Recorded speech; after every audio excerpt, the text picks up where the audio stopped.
Peace and blessings. Happy, what's today? Tuesday. Tuesday's the day that Mars governs. Mars is currently at the 27th degree of Libra. Just completed the walk that Mercury is doing with this retrograde in Libra. So Mars, at the beginning of the year, Mars was retrograde in Aries, and it was retrograde in Aries, and it was retrograde there for a really long time, like months, it felt like. I know it was a really long time. I don't remember the details in this moment. How y'all doing? Good morning, Grand Rising. So when Mars was retrograde in Aries, it we started a new cycle. But what happens is when we had a new moon at that time when Mars was in Aries, and now 6 months later, Mars is in Libra, and then we have a full moon. So the cycle really opens up. So the new moon is like the planting of something. The new moon is where we actually get pregnant, like if we can use the metaphor of being a woman, right? So the new moon is when the energy is dark and receptive and feminine and internal. So, whatever we are focusing on at the time of a new moon, that energy is then seated in our subconscious and begins to grow. And at the full moon, we have the fulfillment of that. So it actually, that energy, so then you start to have the results of that new moon in a full moon. So we had this full moon in Aries, and Mars governs Aries. So now Mars is fully in a new cycle, and that new cycle started with Mars in a square with Pluto and Capricorn. So Pluto and Capricorn is about external authority, and Mars in Libra is about our relationships to the other. And with this new frequency, this new cycle, it brings us back to ourselves. And one of the things that I'm having fun doing it, but it's not easy, is really looking at where, because Pluto is involved, my shadow relationship. So I've been looking at, where do I practice predatory relationships? Where do I practice, you know, believing that another person's energy, relationship, connection to me will will give me something that I don't already have inside of myself. And the reason that I do this is because my desire is to deeply understand that I'm creating everything from within me. So if I have the idea that someone is going to bring something to me that I don't already have, I'm in a delusion, because we are born with everything we need. So when people show up in our lives, they are just showing up as a reflection to who we already are. So, but there is a time period where we have to retrain ourselves, recondition our minds, recondition our ways of being, because we live in a culture that is predatory in nature, which is like, starting with the Europeans went to Africa to bring Africans here for free labor. That is predatory. That is extracting the energy from others without a reciprocity, without giving what you're getting back, right? So I've been looking at the places in my life where I've been conditioned to believe in this and to practice this, and it becomes a subconscious thing. One of the things that I realized when I got married, I'm no longer married. I think you guys already know that. But when I got married, I realized, like, oh, there is cultural leverage to women being married. It's almost like there's a club that is unspoken where women are more respected by other women. Women are more respected, more desired. Like, there's something that happens when women get married. And it's like a private club that is unspoken, but we're all striving for it. I hear a lot of women, like, the first things that we want is love, love, love, because it's going to give you some idea of some sort of validation and value inside of yourself. And so I am looking at the ways that I have these, that I've been conditioned in these cultural agreements to like exchange power and energy without being outright, without completely acknowledging what my needs are and desires are. And maybe I don't even know. So, like, as a woman, you want to get married because you want the cultural leverage of having a husband. Maybe that like if you have a husband and you send him to the car repair with your vehicle, he might get a better price than you because you're a woman. Cultural leverage. You see what I'm saying here?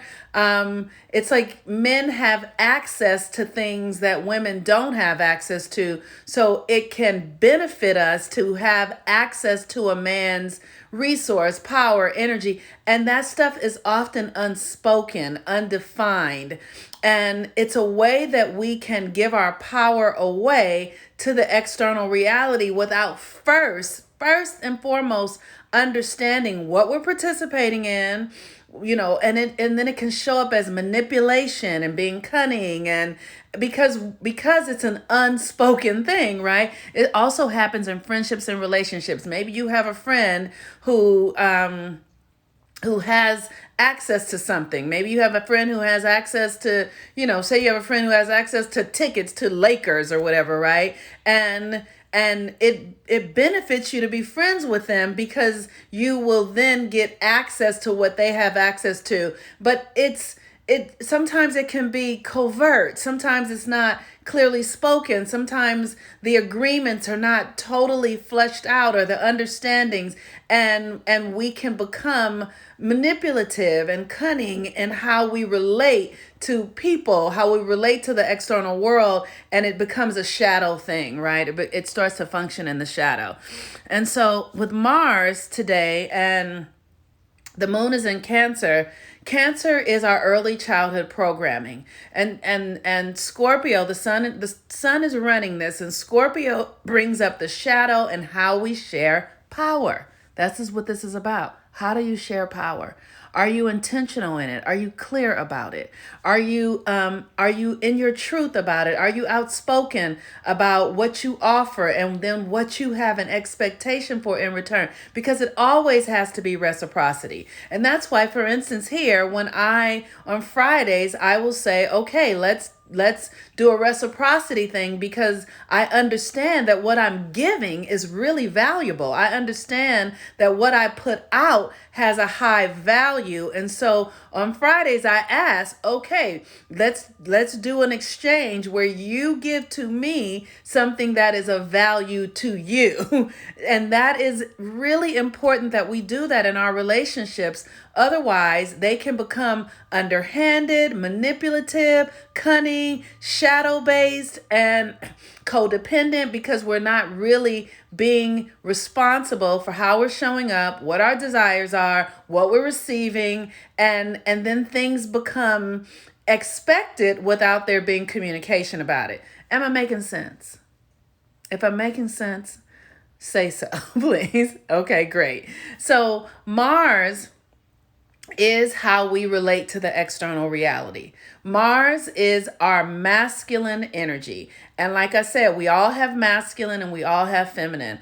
And I've been hearing the call for a class, and I'm going to teach a class. I really think I'm going to teach it through the Finding Our Fathers and Finding Our Mothers. It's the way that we were organized in our masculine and feminine selves through our parents. It's the easiest way to begin to transform those energies. And as we are able to identify how we participate, how we show up in these experiences. So like for me as a child, I grew up in an environment where it was easier for me to get my needs by being sort of needy or broken, or like I couldn't just ask for what I needed. I had to have a deep yearn or desire, or there had to be some sort of chaos involved. And so what I have seen is that in my behavior, I won't actually say what I need, but I'll create relationships, or I have in the past created relationships where people become reliant upon my energy, and then and then my mind expects them to meet my need because I'm giving them something that they have started relying upon, right? And so that's why here I'll say, okay, let's do a reciprocity thing, because I'll see inside of myself, because of this patterning, that what happens is then I become resentful because I'm not getting my needs met, because I created a pattern through manipulation that is not really in alignment with truth. K Buzz 4711 says, I'm no longer engaging in any relationships, romantic or otherwise, that are not rooted in reciprocity, which means I lost most of them. Yes, exactly. But I'm okay with that. It's teaching me how to give to my, yes, that's right. Art by the Goddess. When I lived in the Dominica, I didn't have to take responsibility for anything because my husband had the only, and here in Guyana, it is no better. So I really have to decide to show up for my well-being. Absolutely. So it's really important that we really get clear about how we're functioning, and how we're functioning and how we're relating to others and what's motivating our connections. One of the things that I'm starting to see is just paying attention to my relationships and like, what's the core of this relationship? All of them, I'm asking, what's the core? What am I doing here? What do I get in this relationship? What am I giving in this relationship? Is this valuable to me? Is this valuable to them? And I'm starting to have hard conversations with people because first of all, hard conversations develop intimacy in relationships. So if you can have hard conversations with people and people can stand in the space with you, those are really beautiful relationships. So I'm starting to do that. And I'm also starting to question, I have had I've had relationships where people will show up and do things for me, and I become reliant upon that, but then I give them access to me because I'm reliant upon what they're giving to me. And it's just like, no, let me stop this. Let me stop. No, this is not clean. Let me get clean here. So while Mars is in Aries, it's only going to be there for a few more days. The moon is in Cancer, and Cancer brings us back to our childhood patterns and the ability to recalibrate them. And the sun in Scorpio is about power, and power ultimately is about desire, right? It's your desire. And one of the things that I've been doing is these tantric practices so that I can actually so that I can arrest my desire before it just becomes something that takes me into experiences that are patterns and behaviors that I've been involved in for years without really understanding why I'm doing what I'm doing. Detox your inner circle. I have the hard conversations with myself first. Absolutely. That is the truth. Have the hard conversation with yourself first. And once you've had it with yourself and it feels valid to have it with another, then have it with another. But if it doesn't feel valid to have it with another, if you've just had it with yourself and told yourself the truth, that's enough. I've literally started having hard conversations with myself and just decided that I don't need to talk to nobody about it, and I'm not talking to them again. And I'm fine with that. So, so it's really about the way you're relating inside of yourself, right? Like, why do I want this person in my life? Why am I connected to this person? Why am I doing this behavior? What's moving me? What's motivating me? What's inspiring me? All of these kinds of questions really help you determine how you're functioning with others and if you are doing what serves you or not. All right, y'all. Peace and blessings. I love y'all so much. I'm doing natal chart readings, so I encourage you to schedule natal chart readings. It's still time to do some Mercury retrograde readings if you want to, because Mercury retrograde has another couple of weeks before it's completely out of the retrograde cycle. So I encourage you to sign up for those as well. And I'm getting clear about the classes. So I will have that information soon. Okay. Peace and blessings, everyone. I love you very much. Bye bye.